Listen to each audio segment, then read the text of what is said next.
வணக்கம். அண்ணா பல்கலைக்கழக பெண்ணுக்கு நேர்ந்த கொடுமை பற்றி 3 IPS அதிகாரிகள், பெண் IPS அதிகாரிகள் நியமிக்கப்பட்டு சிறப்பு புலனாய்வு குழு என்று அமைக்கப்பட்டு அவர்கள் இந்த வழக்கை விசாரித்து வருகின்றார்கள். விசாரணை போய்கொண்டிருக்கிறது. இதனிடையில் பலவிதமான பேச்சுகளை வெளியிடத்து வருகிறது, பேசுகிறார்கள். அதையும் மீறி சிறப்பான முறையிலே புலனாய்வு போய்கொண்டிருக்கிறது. இந்த புலனாய்வில் தற்போது என்ன நடந்தது, மேலும் இவர்கள் புலனாய்வு குழுவினர் என்னெல்லாம் செய்ய போகிறார்கள், மேலும் என்னெல்லாம் நடக்கப் போகிறது என்பதை பற்றி நாம் எது நிஜம் நிகழ்ச்சியிலே பார்ப்போம்.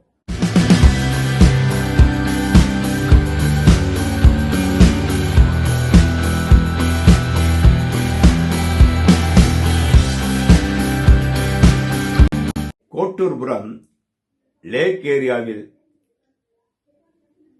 இருந்த ஞானசேகரனின் வீட்டிற்கு சிறப்பு புலனாய்வு குழுவினர் அதிரடியாக சோதனையில் ஈடுபட்டனர்.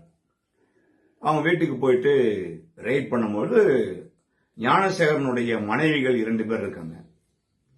அந்த 2 பேர்கிட்ட புலனாய்வு குழுவினர் வாக்குமூலம் வாங்கியிருக்காங்க, ஸ்டேட்மெண்ட்லாம் வாங்கியிருக்காங்க. அதன் பிறகு வீடை கம்ப்ளீட்டா சர்ச் பண்ணிருக்காங்க. எப்பவுமே விஜிலன்ஸ், இது போன்ற சிபிஐ, இது போன்ற ஸ்பெஷல் டீம் இதெல்லாம் போனாங்கன்னா என்னென்ன கிடக்குது எல்லாத்தையும் உதறி தள்ளி தூக்கி போட்டு போயிடுவாங்க. உங்க வீட்டை சீரமைக்கிறதுக்கு 1 வாரம் ஆகும். அந்த அளவு தூக்கி போட்டு போயிடுவாங்க எல்லாத்தையுமே. அந்த மாதிரி போனதுல ஒரு பட்டாக்கத்தை சீஸ் பண்ணிருக்காங்க. அதன் பிறகு ஒரு லேப்டாப், மடிக்கணினி, அதை சீஸ் பண்ணிருக்காங்க. அதன் பிறகு சில ஆவணங்களை சீஸ் பண்ணிருக்காங்க. அது என்ன ஆவணங்கள் அப்படின்னா, ஞானசேகரன் திருட்டு வழக்கிலும், வழிபறி வழக்கிலும், ஆள்கடத்தல் வழக்கிலும் சம்பந்தப்பட்டவர். அதிலே வந்த பணத்தில் மனைகள், வீடுகள், அபார்ட்மெண்ட் இதெல்லாம் வாங்கியிருப்பாரு. அது சம்பந்தமான டாக்குமெண்ட் தான் இது அப்படின்னு சொல்லிட்டு ஒரு சந்தேகத்தில் அந்த டாக்குமெண்ட் எல்லாத்தையுமே சீஸ் பண்ணிட்டாங்க. சீஸ் பண்ணி கம்ப்ளீட்டா அந்த டீம் கம்ப்ளீட்டா ஒரு பாக்ஸ்ல வச்சு கிட்டத்தட்ட ஒரு 5-6 மணி நேரம் நடந்திருக்கு இந்த சோதனை, விசாரணை. திடீர்னு வருவாங்க, அது சொல்ல முடியாது. திடீர்னு வருவாங்க. அப்ப வெளியே வந்த உடனே பிரஸ் பீப்பிள்ஸ் கேட்டிருக்காங்க, என்னங்க என்ன நடந்திருக்கு, என்ன அந்த சார் யாரு அப்படின்னு கேட்ட உடனே, கொஞ்சம் டைம் கொடுங்க, அவகாசம் கொடுங்க, நான் சொல்றேங்க, பொறுங்க அப்படின்னு இருக்காங்க. இன்வெஸ்டிகேஷன் போயிட்டு இருக்கும்போது பல விஷயங்கள் சொல்ல முடியாது. சில விஷயங்கள் சொல்லலாம், சொல்லக்கூடாத விஷயங்கள் சொல்ல வேண்டாம். சொல்லக்கூடிய சில விஷயங்கள் சொல்லிட்டு நீங்க எஸ்கேப் ஆயிடலாம் பிரஸ் பீப்பிள்ஸ் கிட்ட இருந்து. ஏன்னா எல்லாருமே இந்த வழக்கை எதிர்பார்த்து கொண்டிருக்கும் பொழுது சைலண்டாவே இருந்துச்சுன்னா மூடி மறைச்சிட்டாங்கப்பா, அம்மிக்கிட்டாங்கப்பா அப்படிம்பாங்க.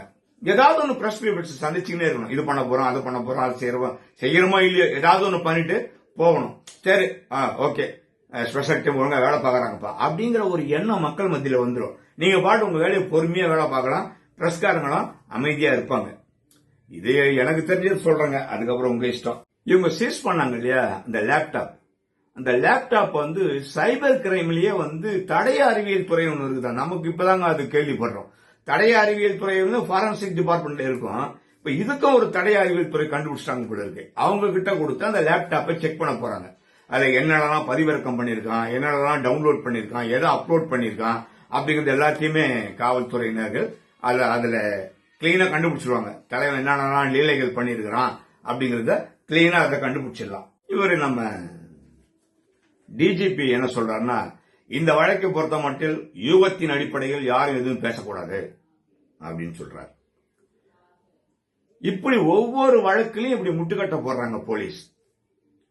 இப்படி முட்டுக்கட்ட போட்டா எப்படி செய்தி சேகரிக்க முடியும், எப்படி செய்தி பேச முடியும், மக்களுக்கு எப்படி போய் சேரும்? அப்ப நீங்க சொல்லுங்க, தமிழக அரசு, தமிழ் அரசு அப்படி ஒரு பத்திரிகை வருது இல்லையா, கவர்மெண்ட் பத்திரிகை, அதுல போட்டுங்க உங்க செய்தியை. பிரஸ் மீட் கூப்பிடாதீங்க. அரசாங்கம் எந்த பத்திரிகையாளரும் கூப்பிடாதீங்க, எந்த டிவி சேனலும் கூப்பிடாதீங்க. நீங்களே உட்காந்து பேசிக்கங்க. அப்ப ஏங்க உங்களுக்கு செய்தி போடணும்னா பத்திரிகையாளர் தேவை, ஊடகவியலாளர் தேவை, யூடியூபர் தேவை. இப்படி ஒருதலை பட்சமெல்லாம் நீங்க பேசாதீங்க. இது சரியான விஷயம். இது ஜனநாயக நாடு. எல்லாரும் எது வேணாலும் பேசுவாங்க. ஆனா அதனால உங்க மேல தப்பாவோ அவதூறாவோ பேசினா நீங்க நடவடிக்கை எடுங்க. யூகத்தின் அடிப்படையில் சந்தேகத்தை கிளப்புனாங்க. இந்த மாதிரிலாம் சந்தேகம் இருக்கு, மக்கள் சொல்றாங்க, மக்கள்கிட்ட சந்தேகம் இருக்கு, எங்களுக்கு இந்த சந்தேகம் இருக்கு, இந்த சந்தேகத்தின் அடிப்படையில் நீங்க பாருங்க நாங்க சொல்லுவோம். அது உங்களுக்கு நல்லது தானே, ஏன் கோவப்படுறீங்க? ஏங்க, உங்க மேல உங்களுக்கு நம்பிக்கை இருந்தா அடுத்தவனை பத்தி நீங்க கேர் பண்ணவே கூடாது. உங்க இன்வெஸ்டிகேஷன் ஆபீசர் மேல உங்களுக்கு நம்பிக்கை இருந்தா கண்டுக்கவே கூடாது. ஏன் எது வேணாலும் போஷன் போறேன், நான் தொப்பி போட்டு கண்டே பேசிட்டு போறேன் போடா அப்படின்னு நீங்க உங்களுடைய புலனாய்வை தொடர்ந்து பண்ணுங்க சார். உங்க கடமையை நீங்க பாருங்க, கான்சென்ட்ரேஷன் அதுல பண்ணுங்க. இவன் எது வேணாலும் பெனாக்கின்னு போறான், அதை விடுங்க. நீங்க அதை கேர் பண்றீங்க, எதுவுமே பேசக்கூடாது அப்படின்னா என்ன அர்த்தம்? அப்ப அரசாங்கம் நீங்கள் சொல்லுகிறது மட்டுமே தான் பேசணுமா, பிரசுரிக்கணுமா? அப்ப நம்ம என்ன, இது என்ன ஜனநாயக ஆட்சியா, மக்கள் ஆட்சியா, சர்வாதிகார ஆட்சியா? நம்ம என்ன வடகொரியாவிலேயா இருக்கிறோம்? என்னங்க இது? கொஞ்சம் கூட ஒரு சுதந்திரமான வார்த்தையே இல்ல. டிஜிபி அவர்கள் பேசுவது சரியான ஆரோக்கியமான வார்த்தை அல்ல. இது நல்ல விஷயமா எனக்கு தோணலங்க. இதெல்லாம் சரியில்லை. உங்களை பத்தி, அரசாங்கத்தை பத்தி, உங்களை பத்தி அவதூறா பேசக்கூடாது, கிண்டல் பண்ணக்கூடாது, கேலி பண்ணக்கூடாது, தப்பா பேசக்கூடாது. சந்தேகங்களை எழுப்பலாம் இல்லையா? அதுக்கு கூட எங்களுக்கு உரிமை இல்லை அப்படின்னா அப்ப எதுக்கு நாங்க கேமரா வச்சுட்டு இருக்கணும், எதுக்கு நாங்க தொப்பி போட்டு கண்ணாடி போட்டு பேசணும்? தேவையே இல்லையே. இது ஒரு வகையான நூதன அடக்குமுறை தான். அப்ப உங்களுடைய புலனாய்வு மேல உங்களுக்கு நம்பிக்கை இல்லையா? சொல்லுங்க. புலனாய்வு மேல நம்பிக்கை இருப்பவர்கள் எதை பத்தியும் கவலைப்பட வேண்டிய அவசியமே இல்லை. நான் பார்த்த வரைக்கும் என்னுடைய கேரியர்ல எவ்வளவு அதிகாரியை பார்த்திருக்கேன். இந்த மாதிரிலாம் எந்த டிஜிபி இந்த மாதிரிலாம் பேசுனதே கிடையாது. அதை பேசாதீங்க, இதை பேசாதீங்க அப்படிலாம் பேசுனதே கிடையாது. ஆனா பிரஸ் மீட்ல கேட்பாங்க, என்ன இந்த மாதிரிலாம் பண்றீங்க? ஏன்னா அந்த மாதிரி அதிகாரிகள்லாம் நாங்க பழகி இருக்கிறோம் சார். திரு முத்துக்கருப்பன் கமிஷனரா இருக்கும் போது எங்க கிட்ட சொல்லுவார், நீங்க வாட்டு பேசுறீங்க, நீங்க வாட்டு எழுதுறீங்க, தயவு செய்து என்கிட்ட ஒரு வார்த்தை கேட்டுங்க, என்கிட்ட கிளாரிஃபை பண்ணி பேசுங்க, நீங்க என்ன வேணா பண்ணுங்க, ஆனா என்கிட்ட கேட்டுங்க ஒரு வார்த்தை அப்படின்னு சொல்லி செல்போனை கொடுக்குறாரு, பர்சனல் நம்பரை கொடுக்குறாரு சிட்டி கமிஷனர் எல்லார்கிட்டையும். அப்போ நமக்கு ஒரு பயம் வருது, என்னடா கமிஷனர் இப்படி ஒரு ரெக்வஸ்ட் பண்றாரு, நம்ம செய்தியில ஜாக்கிரதையா இருக்கணும், நியாயமா இருக்கணும், நமக்கு ஒரு தோணுது. அவர் மிரட்டல, அன்பா சொல்றாரு, தயவு செய்து செய்யுங்க, 24 மணி நேரம் என்னுடைய போன் ஆன்ல இருக்கு, பேசுங்க அப்படிங்கிறார். இப்ப எந்த கமிஷனர் சொல்றாங்க அந்த மாதிரி, எந்த டிஜிபி அந்த மாதிரி சொல்றாங்க? ஒருத்தர் சொல்லட்டும், பத்திரிகைக்காரங்க எல்லாம் அடங்கி போயிடுவாங்க, அமைதியா இருப்பாங்க, உங்களுக்கு கோஆபரேட் பண்ணுவாங்க, நாய்க்குட்டி மாதிரி உங்களுக்கு வேலை செய்வாங்க சார். நீங்க கர்ற பொருள்னா இவங்களும் போய் மேல போய் ஏறி உட்காந்துப்பாங்க. புரியுதுங்களா? அவங்களுக்கு ஒரு தகுதி இருக்குதுங்க. பவரை நீங்க யூஸ் பண்ணும் போது அமைதியா தான் இருக்கணும். நாங்க எங்க பவர் யூஸ் பண்ணும் போது நீங்க அதை ஏற்றுக்கிட்டு ஆகணும். இது தேவையில்லாத போராட்டம் ஆகிப்படும். நமக்கும் வேலை இருக்கு, உங்களுக்கும் வேலை இருக்கு. இப்ப இந்த மாணவியுடைய வழக்கை பத்தி இவரு நம்ம எதிர்கட்சி தலைவர் எடப்பாடி பழனிசாமி அவர்கள் டெய்லி பேசிட்டு இருக்காரு, கண்டனம் சொல்லிட்டு இருக்காரு. அரசாங்கம் பிரேக் இல்லாத வண்டி மாதிரி போயிட்டு இருக்குது அப்படின்னு பேசுறாரு. என்ன பண்றீங்க நீங்க, ஒருதலை பட்சமா இருக்கு அப்படி உங்களுக்கு விமர்சனம் பண்றாரு. கேஸா போடுங்க அவர் மேல.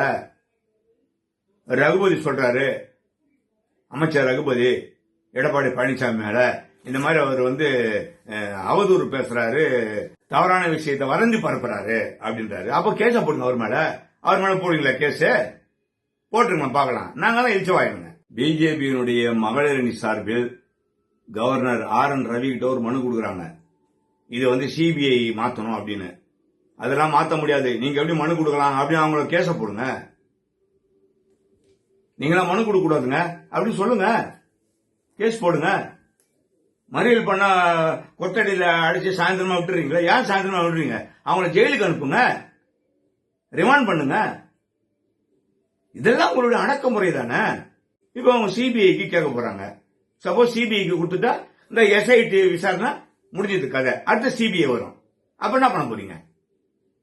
இதெல்லாம் சார், இதெல்லாம் நடந்துதான் இருக்கும். புரியுதுங்களா? யாராலையும் எதையும் தடுத்து நிறுத்த முடியாது. குற்ற செயல்கள் நம்ம தடுத்தா நிறுத்திட்டு இருக்கிறோம்? சொல்லுங்க. நாட்டுல எவ்வளவு கொலை எவ்வளவு நடக்குது? முடிஞ்ச வரைக்கும் தான் முடியும் சார். முடியாது, நம்ம கையை விட்டு போயிடுது, என்ன பண்ண முடியும் நம்ம? சொல்லுங்க. எல்லாம் மனுஷன் தான், நம்மளாம் மிஷின் கிடையாது.